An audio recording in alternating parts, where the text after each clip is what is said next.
آفتاب صاحب کی گاڑی اپنے چھوٹے بھائی ظہیر کے گھر کے سامنے رکی۔ آفتاب صاحب نے ہارن دیا تو گھر کے اندر کھڑے چوکیدار نے گیٹ کھولا۔ گاڑی شان کے ساتھ گھر کے اندر داخل ہوئی۔ آفتاب صاحب، ان کی بیگم عالیہ اور بیٹا عاقل گاڑی سے باہر نکلے۔ اتنے میں ایک ملازم بھاگتا ہوا ان کے پاس آیا۔ آفتاب صاحب نے پوچھا، میرا بھائی ظہیر گھر پر ہے؟ ملازم نے سلام کے بعد جواب دیا، جی جی چھوٹے صاحب گھر پر ہی ہیں۔ آفتاب صاحب بولے، اچھا ہم اندر جا رہے ہیں، تم گاڑی سے مٹھائی کی ٹوکری نکال کر اندر لے آؤ۔ ملازم نے ہاں میں سر ہلا دیا۔ آفتاب صاحب ماں، بیوی اور بیٹے کے گھر کے اندر چل پڑے۔ ڈرائنگ روم کا دروازہ کھلا اور اندر داخل ہو گئے۔ سیڑھیوں پر ظہیر کھڑا تھا، بنا کسی گرم جوشی کے حیرت سے بڑے بھائی کو دیکھ رہا تھا۔ اتنے میں ملازم مٹھائی کا ٹوکرا اٹھائے اندر آیا۔ اس نے مٹھائی کا ٹوکرا ٹیبل پر رکھا اور واپس جانے لگا کہ ظہیر نے اسے روک لیا اور بولا، رک جاؤ اکرم۔ ملازم خاموشی سے کھڑا ہو گیا۔ ظہیر نے کہا، بھائی صاحب، آپ کیا میرے غریب خانے پر راستہ بھٹک کر آ گئے ہیں؟ آفتاب صاحب اور عالیہ بیگم ایک دوسرے کا منہ دیکھنے لگے۔ آفتاب صاحب نے کہا، ظہیر، تمہیں بڑے بھائی کے آنے کی خوشی نہیں ہوئی؟ ظہیر تکبرانہ انداز میں سیڑھیوں سے نیچے اترتے ہوئے کہنے لگا، بھائی صاحب، خوشی تو کہیں دور رہ گئی ہے، اب تو خون کے رشتوں کو مہربان دیکھتے ہوئے حیرت ہوتی ہے۔ ویسے کیا میں جان سکتا ہوں کہ چھوٹے بھائی جس کے ساتھ برسوں سے آپ نے قطع تعلق کر رکھا ہے، آج اچانک اس بھائی کی یاد کیسے آ گئی، اور اتنی یاد آئی کہ آپ مٹھائی کا ٹوکرا بھی ساتھ لے آئے؟ عالیہ بیگم نے کہا، ظہیر، شاید تم بھول رہے ہو، قطع تعلق تم نے کیا تھا، ہم نے نہیں۔ ہم تو آج بھی… اتنے میں ظہیر کی بیوی امارہ بیگم، جو کہ ڈرائنگ روم میں پہنچ چکی تھی، بولی، جی بھابھی، آپ لوگ تو آج بھی اسی حساب کتاب میں ہوں گے کہ کیسے ہم سے کیا لے سکتے ہیں۔ عاقل، جو اب تک خاموش کھڑا تھا، اس نے بمشکل مسکراتے ہوئے کہا، چچا جان، آپ ہمیں غلط سمجھ رہے ہیں، آپ بابا کی بات تو سن لیں۔ ظہیر نے صوفے پر بیٹھتے ہوئے کہا، او اچھا، معافی چاہتا ہوں۔ بھائی صاحب بیٹھے نا، بتائیں آپ کیا کہنے کے لیے آئے ہیں؟ آفتاب صاحب نے جھجکتے ہوئے کہا، ظہیر دیکھو، پرانی باتیں بھول جاؤ، میں یہاں ساری رنجشیں ختم کرنے آیا ہوں۔ میں عاقل کے لیے گل نور بیٹی کا رشتہ مانگنے آیا ہوں۔ یہ سن کر ظہیر حیرت میں مبتلا ہو کر صوفے سے اٹھ کھڑا ہوا۔ امارہ بیگم ظہیر کے قریب آن کھڑی ہوئی اور بولی، بھائی صاحب، یہ آپ کیا کہہ رہے ہیں؟ ارے میں تو آپ کی ہمت کی داد دیتی ہوں، اتنا سب کچھ ہو جانے کے باوجود آپ کس ٹھٹائی سے یہاں ہمارے گھر میں کھڑے یہ بات کہہ رہے ہیں؟ عالیہ بیگم بولی، امارہ، تو اس میں حرج ہی کیا ہے؟ ظہیر نے کہا، حرج ہے بھابھی، ساری جائیداد پر تو آپ قابض ہو کر بیٹھے ہیں، اب آپ کہہ رہی ہیں کہ کیا حرج ہے؟ آفتاب صاحب نے چڑ کر کہا، ظہیر، آخر تمہیں کب اور کیسے سمجھ آئے گی؟ میں نے یا بابا نے تمہارے ساتھ کوئی ناانصافی نہیں کی، جو تمہارا حصہ بنتا تھا وہ تمہیں بابا نے اپنی زندگی میں دے دیا تھا۔ ظہیر چلایا، جی ہاں، میرے لیے یہ چھوٹا سا گھر رہ گیا تھا اور باپ کی حویلی پر صرف آپ کا حق تھا۔ آفتاب صاحب نے کہا، ظہیر، یہ تم اچھی طرح جانتے ہو، بلکہ پورا خاندان جانتا ہے کہ بابا کو وہ حویلی برے حالات میں گروی رکھنا پڑی تھی۔ تب میں نے حویلی کو بچانے کے لیے دن رات محنت کی، اور جتنا میرے پاس پیسہ تھا میں نے حویلی کو بچانے کے لیے لگا دیا۔ اس کے بعد حویلی کو اپ گریڈ کرنے میں بھی میں نے لاکھوں خرچ کیے۔ تمہیں تعلیم کے لیے باہر بھیجا تو تمہاری تعلیم کا خرچ بابا صرف 1 سال اٹھا سکے تھے، باقی کے 4 سال میں نے تمہاری تعلیم پر لگائے ہیں۔ آج تم کچھ بنے ہو تو اسی وجہ سے۔ ظہیر بولا، بس کر دیں بھائی، بس، آپ کے احسان سن سن کر میرے کان پک گئے ہیں۔ میں جب بھی حویلی کی بات کرتا ہوں آپ مجھے اپنے احسانات گنوانے بیٹھ جاتے ہیں۔ آفتاب صاحب کی آواز قدرے اونچی ہو گئی، بولے، تو کیوں نہ گنواؤں احسانات ظہیر؟ تم جس جائیداد کی بات کرتے ہو، کیا تمہیں اندازہ ہے کہ اس جائیداد پر میرا کتنا پیسہ لگا ہے؟ میں نے تو صرف حویلی لی ہے، یہ گھر، فیکٹری سب تمہیں دیا ہے۔ امارہ بیگم بولی، بس کریں بھائی صاحب، آپ مٹھائی کا ٹوکرا اٹھائیں اور جائیں یہاں سے، گل نور اور عاقل کا رشتہ نہیں ہو سکتا۔ ظہیر پاؤں پٹکتے ہوئے وہاں سے چل پڑا اور کمرے میں چلا گیا، جبکہ امارہ بیگم دوسری جانب منہ پھیر کر کھڑی ہو گئی۔ عاقل کی آنکھوں میں تیرتے پانی کو آفتاب صاحب اور عالیہ بیگم بخوبی دیکھ سکتے تھے، مگر کچھ کر نہیں سکتے تھے۔ عالیہ بیگم نے عاقل کے کندھے پر ہاتھ رکھا اور دھیرے سے بولی، بیٹا چلو گھر چلیں۔ ڈرائنگ روم سے نکلے اور گاڑی کی طرف چل پڑے۔ گاڑی کے قریب پہنچ کر آفتاب صاحب اور عالیہ بیگم گاڑی کے اندر بیٹھ گئے، جبکہ عاقل دوسری منزل پر ایک کمرے کی طرف دیکھ رہا تھا، جس کی کھلی کھڑکی سے جھانکتی 2 آنکھیں اسے دیکھے جا رہی تھی۔ عالیہ بیگم نے یہ منظر دیکھا تو بولی، عاقل بیٹھ جاؤ گاڑی میں، وہ تمہارے نصیب میں نہیں ہے بیٹا۔ عاقل گاڑی میں بیٹھا اور گاڑی گھر سے باہر نکل گئی۔ رات کے 1 بج رہے تھے۔ کمرے میں اندھیرا تھا، گہری خاموشی تھی، مگر اس خاموشی میں تکیے کے اندر منہ چھپائے سسکیاں لیتی آواز کمرے میں گونج رہی تھی۔ اس نے اپنا چہرہ تکیے کے اندر چھپایا ہوا تھا تاکہ اس کی سسکیوں کی آواز وہیں گم ہو جائے، مگر یہ محض اس کی خام خیالی تھی۔ اتنے میں کمرے کی کھڑکی پر آہستہ آہستہ دستک دینے کی آواز آئی۔ اس نے چونک کر کھڑکی کی طرف دیکھا تو اسے ایک سایہ نظر آیا۔ وہ تیزی سے اٹھی، اپنے آنسو پونچھتے ہوئے کھڑکی کی طرف لپکی۔ شیشے سے باہر دیکھا تو تھٹک کر رک گئی۔ باہر عاقل تھا۔ عاقل کو دیکھ کر اس نے جلدی سے کھڑکی کھول دی۔ عاقل نے سرگوشی کرتے ہوئے کہا، گلنور، مجھے اندر آنے دو، میں نے تمہارے ساتھ ضروری بات کرنی ہے۔ گلنور نے نہیں میں سر ہلاتے ہوئے کہا، عاقل آپ یہاں سے چلے جائیں، سب ختم ہو گیا ہے، کچھ نہیں بچا۔ عاقل دھیرے سے دوبارہ بولا، نہیں گلنور، جب تک ہماری سانسیں چل رہی ہیں تب تک امید ختم نہیں ہو سکتی۔ تم میری ہو اور میری ہی رہو گی، تم صرف ہاں کرو، میں تمہیں ابھی اسی وقت یہاں سے لے جاؤں گا۔ اتنے میں پیچھے سے عاقل کے کندھے پر کسی نے ہاتھ رکھا۔ عاقل نے ہڑبڑا کر پیچھے دیکھا تو ایک زوردار تماچا اس کے منہ پر پڑا۔ عاقل کے سامنے اس کی چچی امارہ بیگم کھڑی تھی۔ اس سے پہلے کہ گلنور کچھ کہتی، امارہ بیگم نے اسے کہا، گلنور، اندر دفع ہو جا اور کھڑکی بند کر دے، ورنہ ابھی تیرے باپ کو بلا لوں گی تاکہ اسے بھی پتہ چلے کہ اس کی بیٹی رات کی تاریکی میں کیا گل کھلا رہی ہے۔ یہ سن کر گلنور تو جیسے سکتے میں آ گئی۔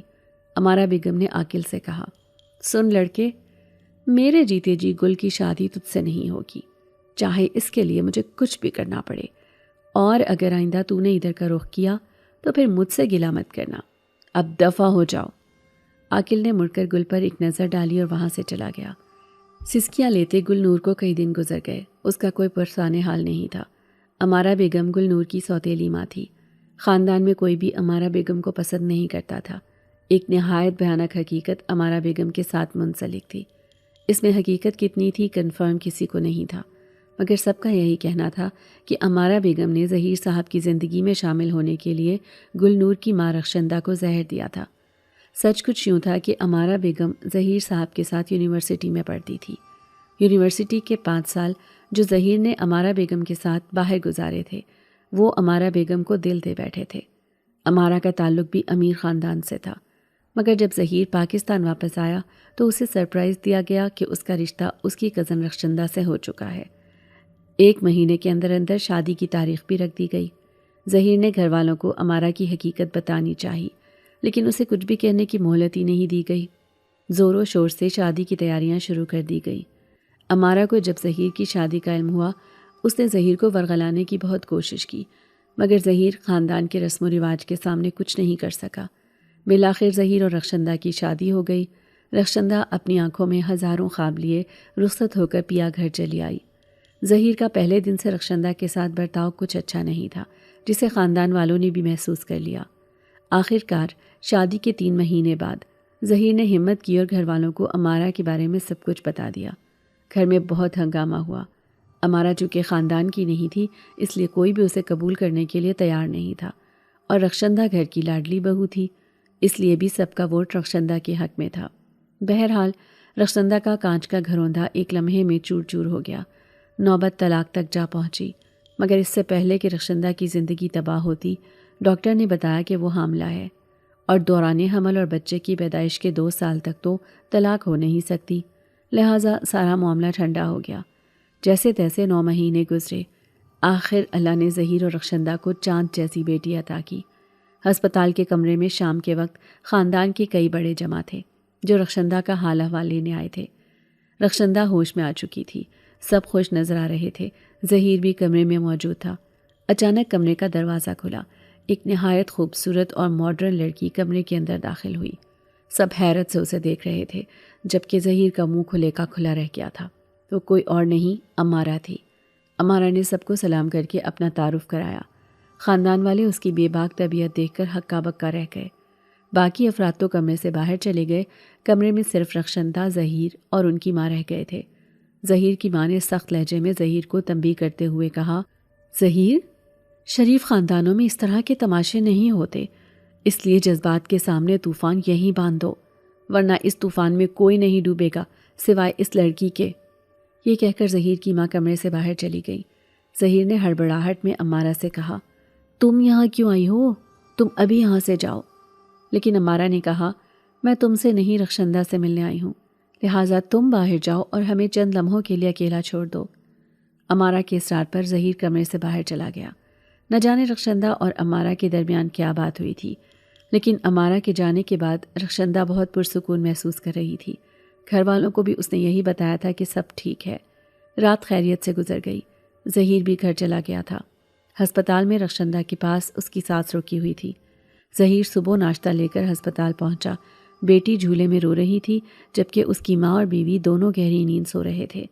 ظہیر نے ٹفن میز پر رکھا اور فوراً بیٹی کو گود میں اٹھا لیا، ساتھ ہی ماں کو آوازیں دینے لگا، امی، امی اٹھ بھی جائیں۔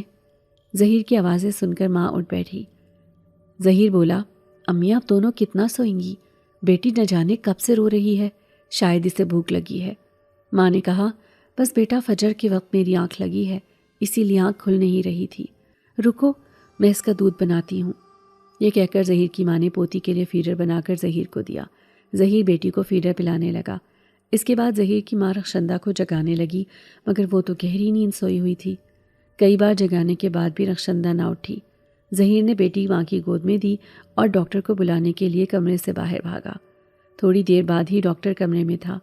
ڈاکٹر نے رخشندہ کا معائنہ کرنے کے بعد دکھ بھرے انداز میں کہا، بہت افسوس ہے، آپ کی بہو اب ہم میں نہیں رہی۔ سانس کے پاؤں تلے سے زمین نکل گئی۔ رخشندہ جو بالکل ٹھیک ٹھاک سوئی تھی، اسے ہوا کیا تھا؟ ڈاکٹر کے تفصیلی معائنے کے بعد پتہ چلا کہ رخشندہ نے کوئی زہریلی چیز کھائی تھی، جس کے باعث اس کی موت ہوئی ہے۔ سب گھر والوں کی نظریں ظہیر پر تھیں، مگر ظہیر نے کہا، آپ سب لوگ مجھے ایسے کیوں دیکھ رہے ہیں؟ میں نے تو کچھ نہیں کیا، اور امارہ آپ سب کے سامنے خالی ہاتھ آئی تھی۔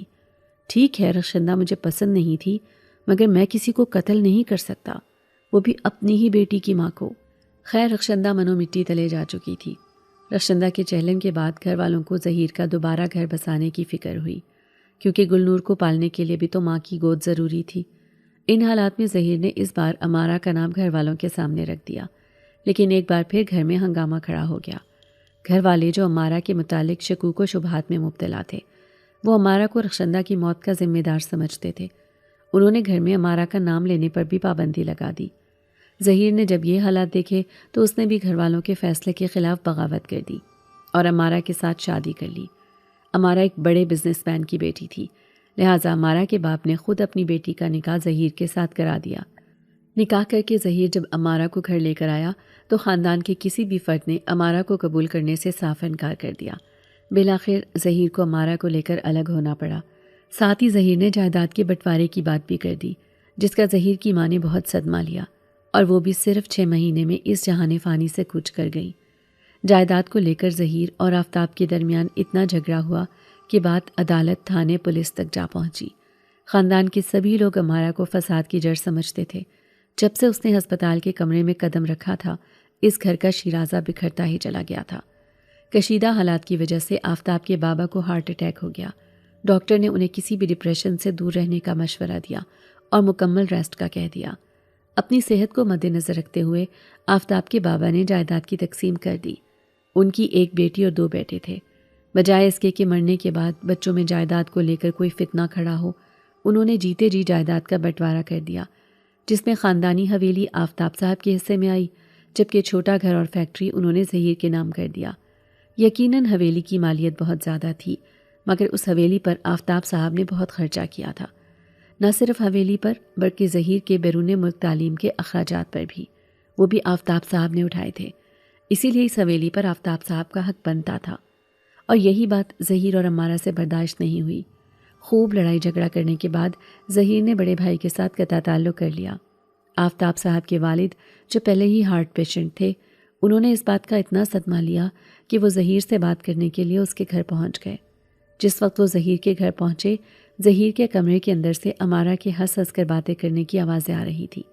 وہ کسی سے فون پر بات کر رہی تھی۔ نہ جانے اس نے ایسی کیا بات کی جسے سن کر آفتاب کے والد صاحب وہیں لڑکھڑا گئے۔ بڑی مشکل سے گھر پہنچے۔ ان کا سانس پھولا ہوا تھا، وہ پسینے میں شرابور تھے۔ حویلی میں اس وقت صرف ملازم تھے۔ ایک ملازم نے انہیں پانی پلایا اور فوراً آفتاب صاحب کو فون کر کے ان کی حالت کے بارے میں بتایا۔ انہوں نے ملازم کو صرف اتنا بتایا تھا کہ بخش محمد، ظہیر کی بیوی نے میرا گھر برباد کر دیا ہے۔ میں نے خود اپنے کانوں سے سنا ہے کہ وہ، مگر اگلے ہی لمحے انہیں دوسرا ہارٹ اٹیک ہوا اور وہ خالق حقیقی سے جا ملے۔ خاندان میں کوہرام مچ گیا۔ ظہیر کی بیوی کا فیملی بائیکاٹ کر دیا گیا۔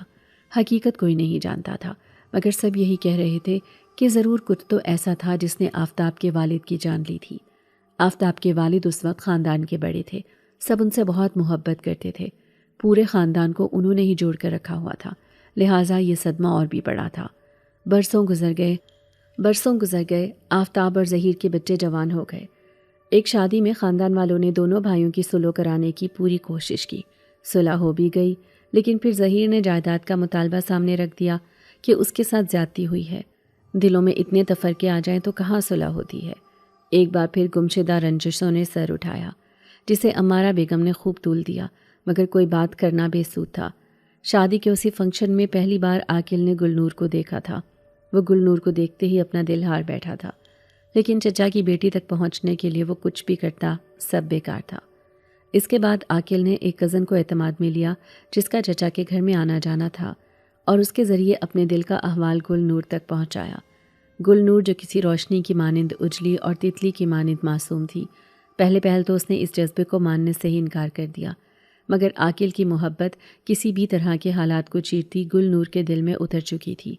گلنور کو اپنی محبت کا یقین دلانے اور اس کے دل میں اپنی جگہ بنانے میں عاقل کو 2 سال لگ گئے۔ وہ سارے پیغامات اپنی کزن ماہروخ کے ہاتھوں گلنور کے لیے بھیجا کرتا تھا۔ ماہروخ کی بھی گلنور سے اچھی دوستی ہو گئی تھی۔ یونیورسٹی سے فری ہوتے ہی جیسے عاقل نے آفتاب صاحب کے بزنس میں ان کا ہاتھ بٹانا شروع کیا، اس نے ماں کے سامنے گلنور سے شادی کی خواہش ظاہر کر دی۔ اسے سنتے ہی اس کی ماں عالیہ بیگم نے صاف انکار کر دیا، کیونکہ ظہیر اور اس کی بیوی امارہ کے رویوں سے سارا خاندان واقف تھا۔ گھر میں ایک نئی بحث شروع ہو چکی تھی، عاقل اور گلنور کی شادی۔ آخر اسی طرح 1 سال اور گزر گیا۔ بالآخر خاندان کے چند بزرگوں نے یہ کہہ کر آفتاب صاحب کو قائل کر لیا کہ اس گھر میں ہمارا کوئی اپنا ہے تو وہ رخشندہ کی بیٹی گلنور ہے۔ اگر ہم گلنور کو واپس لے آتے ہیں تو رخشندہ کی نشانی ہمارے پاس واپس آ جائے گی، پھر چاہے وہ لوگ ہم سے میل جول رکھیں یا نہیں، کیا فرق پڑتا ہے۔ آخر آفتاب صاحب عالیہ بیگم اور بیٹے کے ساتھ گل کا ہاتھ مانگنے کے لیے گئے، لیکن وہاں جو کچھ ہوا وہ ان کی توقع کے عین مطابق تھا۔ انہیں مایوس لوٹنا پڑا۔ کئی دن گزر گئے۔ گلنور کے چہرے پر لکھی اداسی کی داستان بآسانی کوئی بھی پڑھ سکتا تھا۔ رات کے کھانے کے وقت سب ٹیبل پر موجود تھے۔ گل کے سوتیلے 2 بہن بھائی بھی تھے۔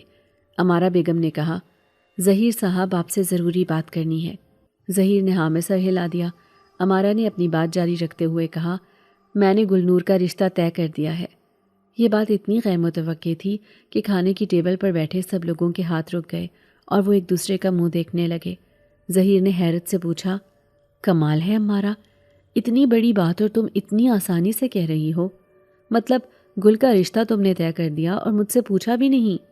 امارہ بولی، آپ کی حیرت بجا ہے، لیکن مجھے بھی یہ علم تھا کہ آپ کو یہ رشتہ ضرور پسند آئے گا۔ آپ کے بزنس پارٹنر شاہد حسین کا بیٹا کاشان کیسا رہے گا؟ گلنور کے لیے کاشان کا نام سنتے ہی ظہیر کے چہرے پر ہلکی سی مسکراہٹ پھیل گئی۔ کہنے لگے، یہ تو اچھا رشتہ ہے، لیکن تم نے کیسے سب کر لیا؟ یہ سن کر امارہ ہنسی اور بولی، دیکھا، مجھے علم تھا کہ آپ کا یہی ری ایکشن ہوگا۔ شاہد بھائی کی بیگم کے ساتھ میری کتنی دوستی ہے، آپ کو تو معلوم ہی ہے۔ چند دن پہلے ہی بھابھی نے مجھے کال کیا اور انہوں نے کہا کہ وہ کاشان کے لیے رشتہ ڈھونڈ رہی ہیں۔ یہ سنتے ہی میرے دل میں گل کا خیال آیا اور میں نے لگے ہاتھوں ان کے سامنے گل اور کاشان کی جوڑی کی رائے دے دی۔ اب ہم دونوں فیملیز ایک دوسرے کو بہت اچھے طریقے سے جانتے ہیں۔ ظاہر ہے اس رشتے میں بظاہر تو کسی کو بھی اعتراض نہیں ہوگا، اور اعتراض کی کوئی وجہ ہے بھی نہیں۔ لہٰذا انہوں نے کل شام بھائی صاحب سے بات کر کے آج صبح مجھے اس رشتے کے لیے ہاں کر دی ہے، اور ساتھ ہی یہ بھی کیا ہے کہ میں آپ کے علم میں دے دوں۔ کل رات کے کھانے پر شاہد بھائی اور بھابھی شادی کی تاریخ رکھنے کے لیے آ رہے ہیں۔ یہ سنتے ہی گل ٹیبل سے اٹھی اور تیز تیز قدم اٹھاتی اپنے کمرے میں چلی گئی۔ گل نے کمرے کا دروازہ اندر سے بند کیا، دوپٹہ اتار کر اسے بیڈ پر پھینکا اور کمرے میں تیز تیز چلنے لگی۔ اسے کمرے کے اندر اپنا دم گھٹتا ہوا محسوس ہو رہا تھا۔ عاقل کی محبت نے پوری طرح گل کے دل کو اپنے شکنجے میں لے لیا تھا۔ گل کے پاس فون بھی نہیں تھا، اس کا عاقل سے ڈائریکٹ کوئی رابطہ نہیں تھا۔ عاقل کے تمام پیغامات ماروخ ہی لے کر آیا کرتی تھی۔ ایسے میں ماروخ کو بلانا اشد ضروری تھا۔ نہایت بے چینی کے عالم میں گل ڈرائنگ روم سے سب کے جانے کا انتظار کرنے لگی۔ جب سب کھانا کھا کر اپنے اپنے کمروں میں جا چکے تو گل نے اپنی ملازمہ کے ذریعے ماروخ کے لیے پیغام بھیجوایا کہ وہ فوراً آ کر اسے ملے۔ گل کا پیغام ملتے ہی ماروخ گل سے ملنے کے لیے پہنچ گئی۔ گل کی شادی کی خبر جیسے ہی عاقل تک پہنچی وہ شدید غصے میں آ گیا۔ عاقل نے گل کو پیغام بھیجوایا کہ وہ آج رات تیار رہے، وہ گل کو لینے کے لیے آئے گا اور کوئی اسے نہیں روک سکتا، کیونکہ خاندان کے تمام بزرگ عاقل کے ساتھ تھے۔ اسی لیے ایک ظہیر چچا کے انکار کر دینے سے وہ گل سے کبھی بھی دستبردار نہیں ہوگا۔ پھر یہی ہوا۔ رات کے 10 بجے عاقل گل کو لینے کے لیے چچا کے گھر پہنچ گیا۔ اس وقت شاہد صاحب اپنی بیگم کے ساتھ وہاں موجود تھے، مگر عاقل نے کسی کا لحاظ نہیں کیا۔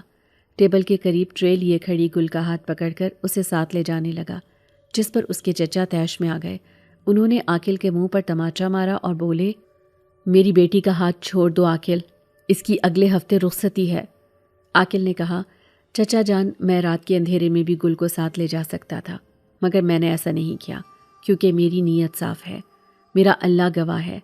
مگر آپ کی نیت کی گواہی کون دے گا چچا جان؟ ظہیر نے جواب دیا، میں تم سے بحث کرنا نہیں چاہتا، سمجھ گئے؟ اور گل، تم نے اگر ایک قدم بھی باہر نکالا تو میرا مرا ہوا منہ دیکھو گی، باپ کی لاش پر مناتی رہنا خوشیاں۔ گل نے عاقل سے اپنا ہاتھ چھڑا لیا اور بنا کچھ کہے کمرے میں بھاگی چلی آئی۔ عاقل گل کو آوازیں دیتا رہا، اس کے کمرے کے دروازے پر دستک دیتا رہا، لیکن گل نے اس کی کسی بات کا جواب نہیں دیا۔ گل کی بے وفائی نے عاقل کو توڑ کر رکھ دیا۔ وہ مایوس وہاں سے چلا گیا۔ جاتے جاتے اس نے چچا سے کہا، چچا جان، کیسا بدقسمت گھر ہے آپ کا، کیونکہ ہمیشہ آپ کے اپنے آپ کے دروازے سے بے مراد ہی لوٹتے ہیں۔ ایک طوفان تھا جو تھم گیا۔ گل کی شادی کاشان سے ہو گئی۔ 1 ہفتے کے اندر اندر گل بیاہ کر کاشان کے گھر چلی آئی، لیکن یہاں بھی کڑی آزمائش گل کی منتظر تھی۔ کاشان کی اپنی لو سٹوری تھی، اس کے والدین اس کی لو سٹوری کے خلاف تھے۔ سمجھ سے باہر ہے کہ زمانہ ہمیشہ محبت کے خلاف کیوں ہوتا ہے، یا دل وہاں ہی کیوں لگتا ہے جہاں ملن کی آس امیدی نہیں ہوتی۔ کاشان کے ساتھ بھی کچھ ایسا ہی تھا۔ گھر والوں نے اس کی شادی زبردستی گل سے کر دی تھی، مگر دونوں کے مزاجوں میں زمین آسمان کا فرق تھا۔ گل سیدھی سادی 5 وقت کی نمازی خاموش طبع تھی، جبکہ کاشان کو شوخ چنچل ماڈرن اور پر اعتماد لڑکیاں پسند تھی۔ جس رشتے میں قبولیت ہی نہ ہو بھلا وہ رشتے کیسے چل سکتے ہیں؟ شادی کے 1 مہینے بعد کاشان نے ملک سے باہر جانے کا فیصلہ کر لیا۔ اس کے والد شاہد صاحب اسے روکتے رہے، مگر جب دل باغی ہو جائے تو انسان نہیں دیکھتا کہ اس کے سامنے کون کھڑا ہے۔ جاتے ہوئے اس نے مڑ کر ایک نظر بھی گل پر نہ ڈالی کہ وہ کتنی امیدیں لگائے شوہر کی طرف دیکھ رہی تھی۔ کاشان باہر چلا گیا۔ باہر جا کر بھی اس نے گل سے کوئی رابطہ نہیں کیا۔ صرف ایک بار اس نے کال کر کے صرف ماں کو اپنی خیریت کا بتایا۔ 1 مہینہ گل انتظار کرتی رہی کہ شاید شوہر کے دل میں اس کے لیے رحم آ جائے، مگر کاشان کی کال تو نہ آئی۔ ٹھیک 1 مہینے کے بعد ایک لفافہ آیا جس میں ایک خط تھا۔ خط کے اندر لکھا تھا کہ کاشان جس لڑکی سے محبت کرتا تھا اس نے لندن میں اسی لڑکی سے شادی کر لی ہے۔ خط کے ساتھ گل کے لیے بھی ایک کاغذ تھا، اور وہ کوئی عام کاغذ نہیں تھا، وہ طلاق نامہ تھا۔ کاشان نے گل کو طلاق دے دی تھی۔ گل چند خواب باپ کے گھر دفن کر کے گئی تھی، شاید کہ شوہر کی توجہ اسے پھر سے خواب دیکھنے کا موقع دے دے، مگر اسے تو یہ سوچنے کی بھی مہلت نہیں ملی کہ وہ خواب دیکھنے کا حق بھی رکھتی ہے یا نہیں۔ گل نور جس طرح گئی تھی ٹھیک 2 مہینے بعد اسی طرح واپس آ گئی۔ یہ خبر سارے خاندان میں جنگل کی آگ کی طرح پھیل گئی۔ عاقل تک خبر پہنچی تو وہ گل نور سے ملنے کے لیے بے چین ہو گیا، مگر اس کی ماں عالیہ بیگم نے اسے اپنی محبت کا واسطہ دے کر روک دیا۔ گل کے پاس نہ کوئی خواب تھا نہ مستقبل۔ وہ دن رات اپنے کمرے میں بند رہتی، آنکھیں پتھرا گئی تھیں، پتھر آنکھوں سے آبشار کے مانند پانی بہتا رہتا۔ اس کے پاس تو انتظار کا آپشن بھی نہیں تھا، ہر تعلق ختم ہو چکا تھا۔ ایسے وقت میں امارا بیگم نے اپنے سوتیلے ہونے کا بھرپور احساس دلایا۔ وہ کچھ بھی سننے کے لیے تیار نہیں تھی۔ امارا بیگم بس یہی کہے جا رہی تھی کہ اگر اتنی پڑھی لکھی اور سلجھی ہوئی فیملی میں بھی نباہ نہیں ہو سکا تو یقیناً اس میں گل کی اپنی غلطی ہے۔ اس تعلق کے ختم ہونے کی ذمہ دار خود گل ہے، بلکہ کیوں نہ ہوتی؟ اس کی آنکھوں میں عاقل نامی شہزادہ جو بسا تھا، اس نے کیسے وہاں نباہ کرنا تھا؟ لفظوں کے نشتر ہر وقت گل کے سینے کو چھلنی کرتے رہتے۔ یہی وجہ تھی کہ وہ ہر وقت اپنے کمرے میں بند رہتی، صرف تبھی کمرے سے باہر نکلتی تھی جب امارہ بیگم اپنے کمرے میں آرام کر رہی ہوتی۔ عاقل نے گل سے ملنے کی کوشش کی، لیکن عالیہ بیگم نے اسے گل سے ملنے کے لیے منع کر دیا۔ گل کی زندگی ویران ہو چکی تھی، اپنی قسمت پر آنسو بہا بہا کر اب تو اس کے آنسو بھی خشک ہو چکے تھے۔ ایک دن شام کے وقت ظہیر صاحب لان میں بیٹھے چائے پی رہے تھے۔ امارہ بیگم اپنے کمرے میں کسی کے ساتھ فون پر باتیں کرنے میں مصروف تھی۔ گل نے موقع غنیمت جانا اور لان میں بابا کے قریب رکھی کرسی پر بیٹھ گئی۔ کہنے لگی، بابا جان، مجھے چند دنوں کے لیے مری بھیج دیں، میں کچھ روز کے لیے یہاں سے دور جانا چاہتی ہوں۔ ظہیر نے کہا، مری؟ وہاں تمہارے ساتھ کون رہے گا؟ میں بیزی ہوں اور تمہاری ماما بھی آج کل مصروف ہیں، مجھے نہیں لگتا بیٹے کہ وہ تمہارے ساتھ جا سکیں گی۔ گلنور نے کہا، بابا میں اکیلی رہ لوں گی، آپ پریشان نہ ہوں، صرف چند دنوں کی تو بات ہے۔ ظہیر نے چائے کا کپ ٹیبل پر رکھا اور بولا، گل، ٹھیک ہے کہ مری میں ہمارا اپنا گھر ہے، لیکن میں تمہیں وہاں اکیلا نہیں چھوڑ سکتا، وہ بھی چند دن۔ میں تو ایک دن کے لیے بھی تمہیں اکیلا نہ چھوڑوں۔ گل نے کہا، بابا آپ میرے ساتھ رحیم چاچا کو بھیج دیں، کچھ دن کے لیے رحیم چاچا کی بیٹی کو بلا لیں، وہ گھر کے کام سنبھال لے گی، مجھے بھی آسانی ہو جائے گی۔ ظہیر صاحب خاموش ہو گئے، چند لمحوں کے بعد بولے، اچھا چلو مجھے کچھ سوچنے کا موقع دو۔ اتنے میں امارہ بیگم بھی وہاں چلی آئیں، کہنے لگی، کیا باتیں ہو رہی ہیں باپ بیٹی میں؟ یہ سن کر گل وہاں سے اٹھی اور کمرے میں چلی گئی۔ اگلے دن گل کو مری جانے کی اجازت مل گئی۔ چاچا رحیم اور ایک ڈرائیور گل کے ساتھ جا رہے تھے۔ مری میں ظہیر صاحب کا ایک چھوٹا سا بنگلہ تھا۔ 5 گھنٹے کے سفر کے بعد گل بنگلے پر پہنچ گئی۔ ڈرائیور نے چاچا رحیم اور گل کو بنگلے پر چھوڑا اور خود کھانا لینے کے لیے مارکیٹ چلا گیا۔ چاچا رحیم بنگلے کی صفائی میں مصروف ہو گئے، جبکہ گل نے اپنے کمرے کی صفائی خود کی اور آرام کرنے کے لیے بستر پر لیٹ گئی۔ وہ اتنی تھکی ہوئی تھی کہ تکیے پر سر رکھتے ہی اس کی آنکھ لگ گئی۔ اچانک اسے لگا جیسے کمرے سے چھوٹے بچے کے ہنسنے کی آوازیں آ رہی ہیں۔ گل اٹھ کر بیٹھ گئی اور آواز پر غور کرنے لگی۔ اچانک تیزی سے کمرے کا دروازہ کھلا اور پھر خود بخود بند ہو گیا۔ گل بستر سے اٹھی اور کمرے سے باہر چلی آئی۔ اسے پھر سے چھوٹے بچے کی ہنسی کی آواز سنائی دی۔ وہ اس آواز کی سمت چل پڑی۔ اب اسے آواز کے ساتھ قدموں کی چاپ بھی سنائی دے رہی تھی جو اوپر دوسری منزل کی طرف جا رہے تھے۔ گل بھی سیڑھیوں پر چڑھنے لگی۔ اوپر پہنچی تو حیران رہ گئی۔ ہر طرف دھواں پھیلا ہوا تھا، جیسے ہر طرف آگ لگی ہوئی ہو، مگر جلنے کی بو کی بجائے اسے تیز خوشبو سی آنے لگی۔ اب اسے یقین ہو گیا تھا کہ یہاں کوئی تو ہے۔ وہ خوشبو کی سمت چل پڑی۔ خوشبو ایک کمرے سے آ رہی تھی۔ اس نے جو ہی دروازہ کھولا، آگ کے شعلے کمرے سے باہر نکلنے لگے۔ کمرے کے اندر آگ بھڑک رہی تھی۔ آگ نے پورے کمرے کو اپنی لپیٹ میں لے لیا ہوا تھا۔ یہ دیکھ کر گل زور زور سے چیخنے لگی، رحیم چاچا، رحیم چاچا! چند لمحوں بعد کوئی اسے جھنجھوڑ کر جگا رہا تھا۔ کیا ہوا گل بیٹی؟ کیا ہوا؟ ہوش کرو بیٹی۔ گل نے ایک چیخ ماری اور اٹھ کر بیٹھ گئی۔ وہ اپنے کمرے میں اپنے بستر پر سو رہی تھی، مطلب وہ کوئی ڈراؤنا خواب دیکھ رہی تھی۔ گل آنکھیں پھاڑے کمرے میں ادھر ادھر دیکھ رہی تھی۔ چند لمحوں کے بعد بولی، رحیم چاچا، میں تو اوپر چھت پر نہیں تھی۔ رحیم چاچا نے مسکراتے ہوئے کہا، بیٹی آپ میرے سامنے کمرے کے اندر آئی تھیں اور پھر تھکاوٹ کے باعث آپ سو گئی تھی، بلکہ میں تو آپ کو کھانے کے لیے بلانے بھی آیا تھا، مگر آپ سو رہی تھیں اس لیے میں واپس چلا گیا۔ میں نے یہی سوچا کہ آپ تھکی ہوئی ہیں، جب اٹھیں گی تو کھانا کھا لیں گی، تب سے آپ یہیں سو رہی ہیں، آپ تو کمرے سے باہر نکلی ہی نہیں۔ گل نے اپنے گال پر 2 چپت مارے اور پھر بولی، اچھا چلیں ٹھیک ہے، آپ مجھے کھانا لا دیں۔ رحیم چاچا بولے، ٹھیک ہے بیٹی میں ابھی لایا۔ یہ کہہ کر وہ کمرے سے باہر چلے گئے۔ کھانا کھانے کے بعد گل کمرے سے نکلی اور دوسری منزل پر چلی آئی۔ اب اسے یقین ہو گیا تھا کہ وہ خواب ہی دیکھ رہی تھی، سب کچھ نارمل تھا۔ وہ بالکنی میں رکھی کرسی پر بیٹھ گئی اور باہر کی طرف دیکھنے لگی۔ مری کا موسم کافی خوشگوار تھا۔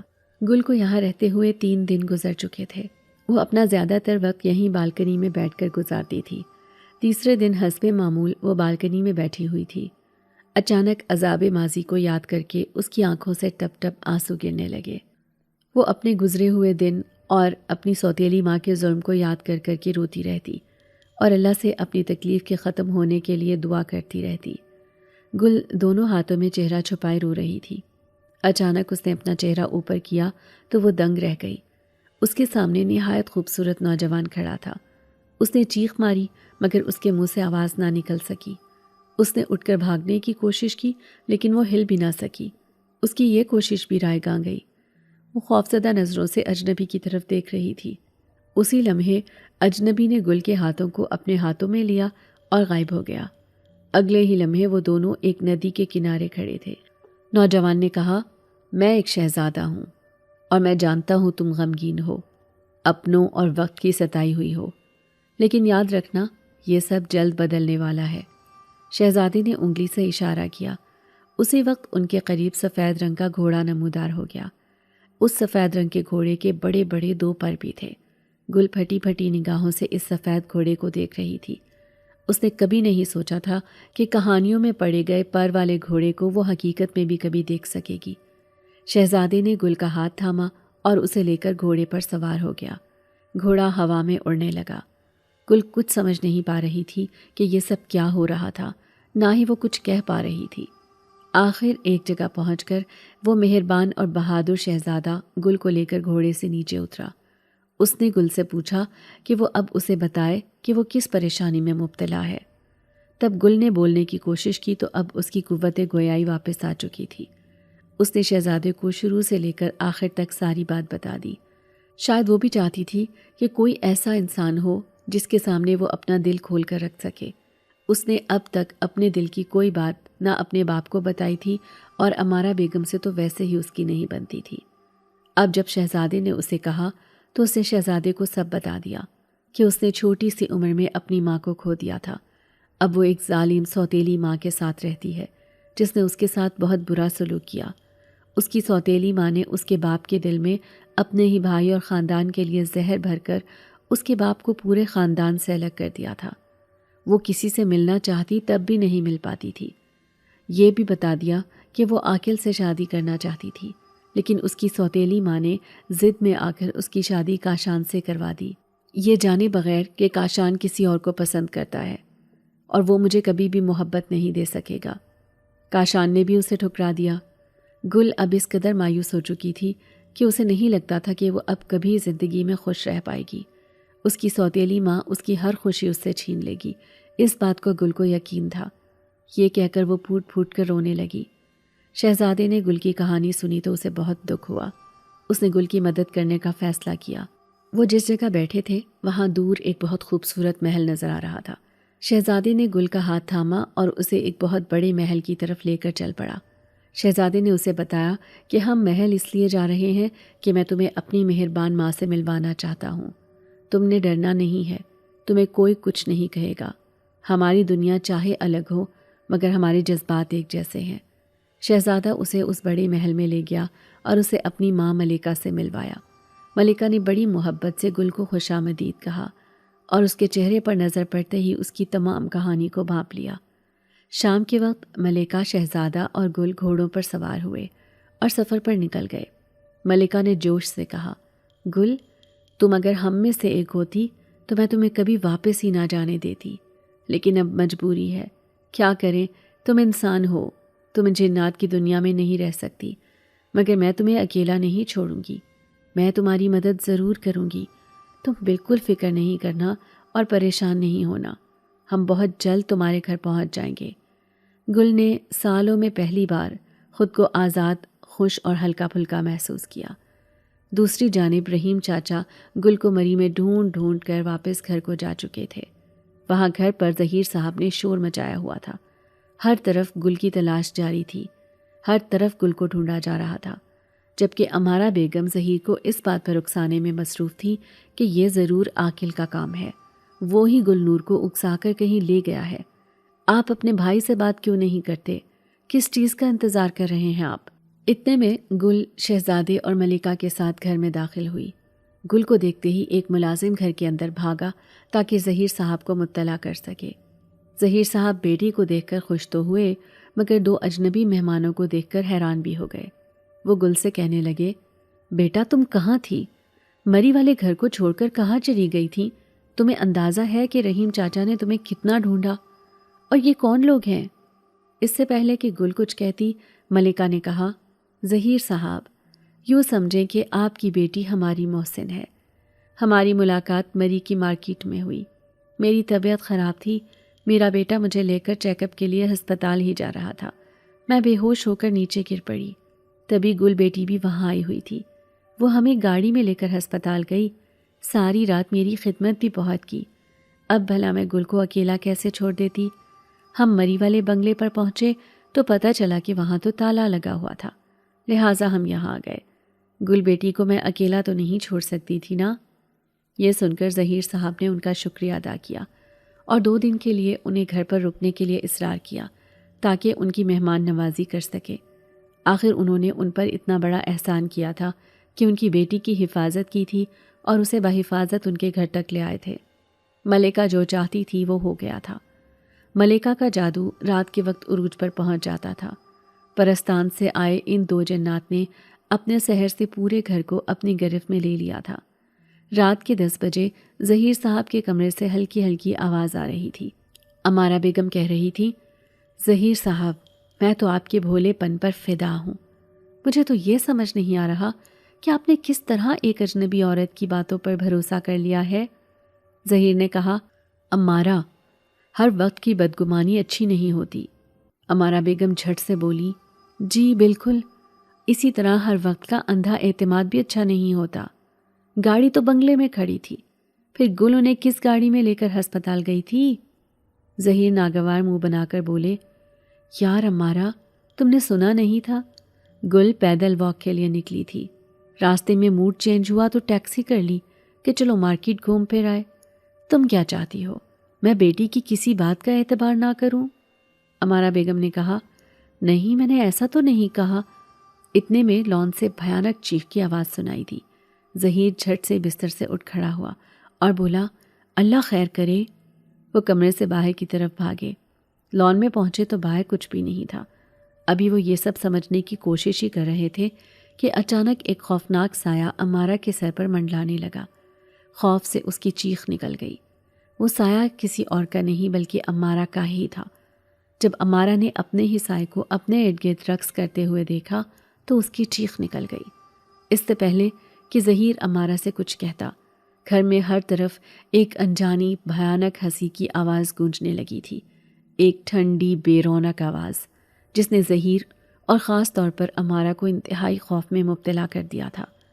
امارہ نے ظہیر کا ہاتھ تھامنے کی کوشش کی مگر جیسے ہی اس نے ظہیر کی طرف ہاتھ بڑھایا، اسے دیکھا کہ ظہیر کی جگہ کوئی اور شخص کھڑا تھا جس کا چہرہ انتہائی بھیانک تھا۔ اسے دیکھتے ہی امارہ بری طرح سے ڈر گئی۔ وہ زور زور سے چیخیں مارنے لگی۔ ظہیر نے اسے کنٹرول کرنے کی بہت کوشش کی مگر ساری کوششیں بے سود رہیں۔ امارہ کی چیخوں سے گھر کے سب افراد وہاں جمع ہو گئے۔ شدید خوف کے باعث امارہ بے ہوش ہو گئی۔ ظہیر نے جلدی سے ڈاکٹر کو فون کر دیا۔ اگلے دن صبح 10 بجے امارہ کو ہوش آیا تھا۔ ڈاکٹر نے کہا کہ شکر ہے ان کو ہوش آ گیا ورنہ یہ کوما میں بھی جا سکتی تھی۔ سب گھر والے امارہ کے ارد گرد جمع تھے۔ امارہ کے دونوں بچے ماں کے صدقے واری جا رہے تھے۔ آخر ظہیر نے بچوں سے کہا کہ بیٹا آپ سب لوگ اب اپنے اپنے کمروں میں جاؤ، اپنی امی کو آرام کرنے دو۔ ڈاکٹر نے انہیں ریسٹ کی تاکید کی ہے اور زیادہ بولنے اور باتیں کرنے سے منع کیا ہے۔ گل نور اور امارہ کے دونوں بچے اور شہزادہ بھی کمرے سے باہر نکل آئے۔ ملکہ نے ظہیر سے کہا، ظہیر بھائی، میرا خیال ہے بھابھی پر کسی ہوائی چیز نے حملہ کیا ہے۔ آپ میری بات سمجھ رہے ہیں نا؟ دیکھیں، اگر آپ کو مجھ پر ذرا سا بھی بھروسہ ہے تو میں بھابھی پر دم کرنا چاہتی ہوں۔ اس سے یہ ہوگا کہ کوئی کتنی ہی طاقتور مخلوق کیوں نہ ہو، وہ بھابھی کے قریب بھی نہیں آ سکے گی۔ دراصل میرے باپ دادا بھی یہ کام کیا کرتے تھے۔ آپ فکر نہ کریں، میں دم کروں گی تو بھابھی بالکل ٹھیک ہو جائیں گی۔ امارہ کو ملکہ پر بالکل بھی بھروسہ نہیں تھا مگر ظہیر کے اصرار پر اس نے دم کرا لیا۔ اتنے میں ظہیر کے موبائل پر کال آ گئی اور وہ فون سننے کے لیے کمرے سے باہر نکل گیا۔ ادھر ملکہ نے دم کر کے امارہ پر پھونکا اور اس کے کان میں نہ جانے ایسا کیا کہا کہ امارہ پھٹی نگاہوں سے ملکہ کی طرف دیکھنے لگی۔ ملکہ بڑی شان سے اس کے قریب سے اٹھی اور کمرے سے باہر نکل آئی۔ دن خیریت سے گزرا۔ آدھی رات کا وقت تھا، ظہیر سو چکا تھا۔ اچانک امارہ کی چیخوں سے پورا گھر گونجنے لگا۔ ایک بار پھر سب گھر والے لان میں اکٹھے ہو گئے۔ امارہ کی حالت دیکھ کر اس بار تو ہر کوئی دنگ رہ گیا تھا۔ اس کی آنکھیں سرخ ہو رہی تھی اور وہ لان میں گھاس پر ایسے بیٹھی ہوئی تھی جیسے اس نے کسی کی گردن پر چاقو رکھا ہوا ہو، حالانکہ اس کے ہاتھ میں کوئی چاقو یا چھری نہیں تھی۔ اس کے بال بکھرے ہوئے تھے اور اس کی آنکھیں یوں پھٹی ہوئی تھیں جیسے ابھی باہر آ جائیں گی۔ ظہیر چلایا، امارہ، یہ تم کیا حرکتیں کر رہی ہو؟ یہاں آؤ۔ امارہ غصے میں گرجی، میں گل نور کو مار دوں گی۔ سنا تم نے ظہیر؟ گل نور کو مار دوں گی میں۔ ظہیر بولا، امارہ ہوش کرو، کیا ہو گیا ہے تمہیں؟ بچے ڈر رہے ہیں تمہیں دیکھ کر۔ امارہ نے زوردار کہکا لگایا اور بولی، میرے بچے میری طرح بہادر ہیں، وہ نہیں ڈرتے کسی سے، بلکہ جس طرح میں نے رخشندہ نامی کانٹے کو زہر دے کر راستے سے ہٹایا ہے، بالکل اسی طرح میری بیٹی گل نور نامی کانٹے کو زہر دے کر اپنے راستے سے ہٹائے گی۔ ظہیر غصے سے چیخا، امارہ، تم کیا بکواس کر رہی ہو؟ وہ امارہ کی طرف بڑھا مگر امارہ تیزی سے بھاگتی ہوئی گیٹ کے پاس جا کھڑی ہوئی اور چلائی، اگر تم میرے پاس آئے تو میں سب کچھ تہس نہس کر دوں گی۔ اس نے اپنے ہاتھ میں پہنی ایک انگوٹھی کی طرف اشارہ کرتے ہوئے کہا، جانتے ہو میری انگوٹھی میں کیا ہے؟ اس نے انگوٹھی پر لگا نگ ڈھکن کی مانند کھولا اور بولی، اس کے اندر زہر ہے، ایسا زہر جو چند گھنٹوں میں اپنے دشمن کا خاموشی سے صفایا کرتا ہے، اور یہ زہر میں نے پانی میں ملا کر اس دن رخشندہ کو پلایا تھا جس دن تمہاری بیٹی گل نور پیدا ہوئی تھی۔ اس زہر کو میں نے تمہارے باپ کے منہ پر اسی دن اچھالا تھا جس دن اس نے میرے اس راز کو کمرے سے باہر کھڑے ہو کر چھپ چھپ کر سننے کی کوشش کی تھی۔ یہ اتنا زہریلا زہر ہے کہ سانسوں کے ذریعے انسان کے اندر چلا جائے تو انسان وہیں ختم ہو جاتا ہے، اور اب تمہاری بیٹی کے ساتھ بھی میں یہی کرنے والی ہوں۔ میں تنگ آ چکی ہوں رخشندہ کی اس نشانی کو دیکھ دیکھ کر۔ یہ کہہ کر وہ گل نور کی طرف بھاگی مگر ظہیر نے اس کا بازو پکڑا اور امارہ کے منہ پر اتنی زور سے تماچا رسید کیا کہ وہ زمین پر آ گری۔ زمین پر گرتے ہی جیسے وہ سن ہو گئی۔ تھوڑی دیر تو وہ زمین پر اسی طرح بے حس و حرکت پڑی رہی، پھر بولی، ظہیر کیا ہو رہا ہے یہاں؟ مجھے کیا ہوا ہے؟ ظہیر کے سارے خواب، اس کی ساری خوش فہمیاں ختم ہو چکی تھی۔ 2 دن بعد ملکہ اور شہزادے نے ظہیر سے اجازت لی اور اپنی دنیا میں جانے کے لیے وہاں سے نکلے۔ واپس جاتے ہوئے ملکہ نے گل نور سے کہا، تم فکر مت کرنا، جس سچ کو سامنے آنا چاہیے تھا وہ آ چکا ہے، اب تمہارے ساتھ کچھ بھی برا نہیں ہو سکتا۔ تم اگر میری دنیا سے ہوتی تو میرے گھر میں ہوتی، کیونکہ میں اپنے بیٹے کی دل کی دھڑکن سن چکی ہوں۔ ظہیر نے امارہ کو گھر سے نکال دیا اور اسے یہ دھمکی دی کہ اگر اس نے ظہیر پر زبردستی مسلط ہونے کی کوشش کی تو وہ اسے طلاق دے دے گا، کیونکہ وہ صرف دونوں بچوں کی وجہ سے امارہ کو طلاق نہیں دینا چاہتا تھا۔ ٹھیک 1 مہینے بعد گل نور کی عاقل کے ساتھ دھوم دھام سے شادی ہو گئی۔ ظہیر کو اپنی غلطیوں کا احساس ہو چکا تھا، لیکن دیر بھی بہت ہو چکی تھی۔ اس نے اس غلطی کا بہترین ازالہ یہی سمجھا کہ بڑے بھائی سے معافی مانگ لی جائے، دوسرا گل نور اور عاقل کی شادی ہو جائے۔ آخر اس نے یہی کیا۔